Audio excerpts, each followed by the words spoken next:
இன்னைக்கு நம்ம வீடியோவில் 3 டாப்பிக்கை பற்றி பார்க்க போகிறோம். ஃபர்ஸ்ட் டாபிக் என்னன்னா ரஷ்யா உக்ரைன் மேலே ஸ்லைட் பாம்ஸ் அதிகமாக பயன்படுத்துகிறாங்க. அப்புறம் பே ஆஃப் பெங்காலில் இந்தியா நோட் டேம் அறிவிச்சிருக்காங்க. அடுத்தது என்னன்னா எம்ஆர்எஃப்ஏ டெண்டரில் ஒரு முன்னேற்றம் அடைஞ்சிருக்கு. வாங்க இதை பற்றி பார்க்கலாம். இந்த மாதிரி நியூஸ் உங்களுக்கு அடிக்கடி வேணும்னா நம்ம சேனலை சப்ஸ்கிரைப் பண்ணிக்கோங்க. வீடியோக்குள்ளே போகலாம். உக்ரைன் ரஷ்யா போரில் ஸ்லைடு வெடிகுண்டுகளை ரஷ்யா அதிகமாக பயன்படுத்திட்டு இருக்காங்க. இந்த வெடிகுண்டுகளை சமீப காலமாக ரஷ்யா அதோட அளவை அதிகரிச்சிருக்காங்க. முன்ன இருந்ததை விட ஸ்லைடு வெடிகுண்டுகளை பயன்படுத்துறது மூலியம் அவங்களோட பீரங்கி குண்டுகளோட விலையை குறைக்கிறதா குறிப்பிட்டிருக்காங்க. ஏன்னா பீரங்கி குண்டுகள் பீரங்கி அவங்களோட பார்டர்ல வச்சுக்கிட்டு தான் ஃபயர் பண்ணுவாங்க. ஃபயர் பண்ணி அதுக்கப்புறம் தான் ஆர்மி முன்னாடி போகும். ஆனால் இந்த ஸ்லைட் பம்ப்ஸ் முன்னாடி பார்டர்ல இருக்கிறவங்கள திணற வைக்குது. அதனால அவங்களால முன்னாடி இருக்க முடியாம பின்னாடி போறாங்க. இதனால அவங்க பீரங்கி குண்டுகள் ஓட பயன்பாடு கம்மியாகுது. ஓகே, இந்த குண்டுகளை உக்ரைனோட பாதுகாப்பு அமைப்புகள் தடுக்கலையான்னு கேட்கலாம். ஆனா இந்த குண்டுகளை ஒரு ஏர்கிராஃப்ட்ல தான் எடுத்துட்டு போய் போட முடியும். ரஷ்யாவோட ஃபைட்டர் ஜெட்ல எடுத்துட்டு போய் போட முடியும். இப்படி இருக்கும்போது உக்ரைனோட பாதுகாப்பு வலயத்துக்கு முன்னாடி இருந்தே இந்த குண்டுகளை லான்ச் பண்ணிடுறாங்க. இந்த குண்டுகள் அப்படியே ஸ்லைட் பண்ணிட்டு ஒரு 4-5 கிலோமீட்டர் போய் விழுந்து தான் வெடிக்குது. அப்படி இருக்கும்போது உள்ள போகாமையே ஏர்கிராஃப்ட் மூலியமா இவங்க லேண்ட் பண்ணிட்டு திரும்ப போயிடுறாங்க. இதனால அந்த குண்டை மட்டும் தான் தடுக்க முடியும். வர்ற ஏர்கிராஃப்ட் அவங்களால தடுக்க முடியல. இந்த குண்டுகளோட எடை 500 கிலோல இருந்து 1500 கிலோ வரைக்கும் இருக்கு.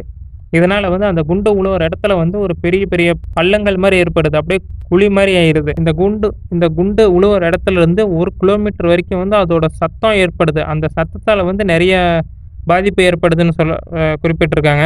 ரஷ்யா பார்டர்ல கிட்டத்தட்ட உக்ரைனுக்கு எதிராக 3500 ஸ்லைடு குண்டுகளை நிலைநிறுத்தி வச்சிருக்காங்க.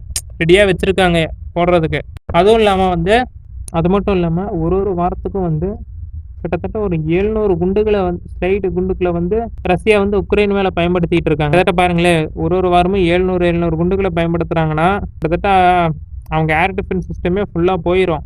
அந்த அளவுக்கு பயன்படுத்திக்கிட்டு இருக்காங்க. ஓகே, இப்போ இந்திய நோட் டேம் அறிவிச்சிருக்காங்க பே ஆஃப் பெங்கால். அதை பத்தி பார்க்கலாம். 2024 ஏப்ரல் 21, 24 பே ஆஃப் பெங்கால்ல விமானங்கள் பறக்கிறதுக்கு தடை விதிச்சிருக்காங்க இந்தியா. அதாவது நோட் டேம் அறிவிச்சிருக்காங்க. இந்த நோட் டேம் அறிவிக்கிறது மூலியமா ஒரு ஏவுகணை சோதனை இந்தியா நடத்த போகுதுன்னு நம்மளுக்கு முன்னோட்டியே குறிப்பிட்டிருக்காங்க. இந்த சோதனையோட கிலோமீட்டர்ஸ் 980 கிலோமீட்டர் வரைக்கும் நோட் டேம் அறிவிச்சிருக்காங்க. டிஆர்டிஓ ITCM ஏவுகணையை சோதிக்கலான்னு குறிப்பிட்டிருக்காங்க.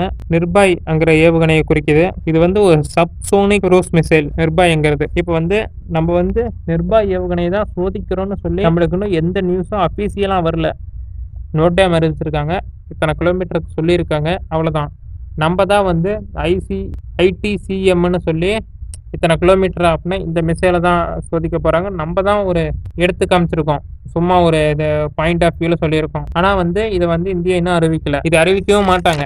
மிசைல் டெஸ்ட் பண்ண பிறகு தான் நம்மளுக்கு தெரிய வரும். ஓகே, இப்போ MRFA டெண்டரை பற்றி பார்க்கலாம். கிட்டத்தட்ட MRFA டெண்டர் இந்திய விமானப்படைக்கு MRFA டெண்டரை இந்தியன் கவர்மெண்ட் வேண்டாம் அப்படின்னு சொல்லி தடை பண்ணிட்டாங்கன்னா தான் நிறைய பேர் நினைச்சிட்டு இருந்தோம். ஆனா அதுக்கு இப்போ ஒரு உயிர் கொடுத்துருக்காங்க. ஏன் அந்த பாயிண்ட் ஆஃப் வியூ வந்துச்சுன்னா, இப்போ ரீசெண்டாக நம்மளே உள்நாட்டில் 5ஆம் தலைமுறை விமானங்கள் உருவாக்கிட்டு இருக்கோம். அதுவும் இல்லாமல் தேஜாஸோட புது வேரியண்ட்டை அப்டேட் பண்ணிக்கிட்டு இருக்கோம். இப்படி இருக்கும்போது இந்திய விமானப்படைக்கு இங்க இருக்க உள்நாட்டிலேயே தயாரிக்கிற விமானங்கள் எடுத்துக்கலான்னு தான் நினைச்சோம். ஆனால் இது ரெண்டுமே வரதுக்கு லேட் ஆகும்ங்கிறதுனால நம்ம வெளியே இருந்து விமானங்களை இறக்குமதி பண்றோம். அதுதான்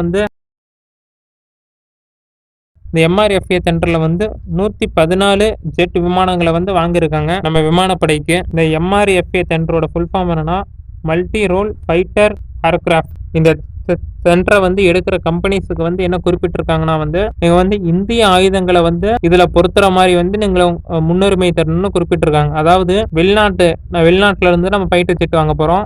இது ஃபைட்டர் ஜெட்ஸுக்கு இந்திய ஆயுதங்களையும் பொறுத்துற மாதிரி நீங்க இந்த ஒரு அப்டேட் பண்ணி தரணும் அப்படின்னு சொல்லி IRFA குறிப்பிட்டிருக்காங்க. இதை பண்ணி தந்தாதான் நம்ம அந்த விமானங்களையே வாங்க போறோம். ஏன்னா ஒரு கட்டத்துல விமானங்களோட செலவு ஒரு செலவு, அதுவும் இல்லாம அது இவ்வளோ நேரம் பறந்தா இவ்வளோ ஃபியூல் ஆகும், அது இவ்வளோ பார்ட்ஸ் டேமேஜ் ஆகுங்கிறது ஒரு செலவு. அதுவும் இல்லாம அடுத்தடுத்த மிசைல்ஸ் வந்து வெளிநாட்டுல இருந்து தான் வாங்க போறோம் அந்த ஜெட்ஸுக்கு. அதுக்கு ஒரு செலவுன்னு சொல்லி இது வந்து ரொம்ப பெரிய டெண்டர் ஆகும். இதுக்கு வந்து அமௌண்ட் அதிகமாகும். அதனால வந்து நம்மளோட ஆயுதங்களையே வந்து இதுல பொருத்துற மாதிரி வந்து ஐஏஎஃப் வந்து ஒரு முடிவு செஞ்சிருக்காங்க.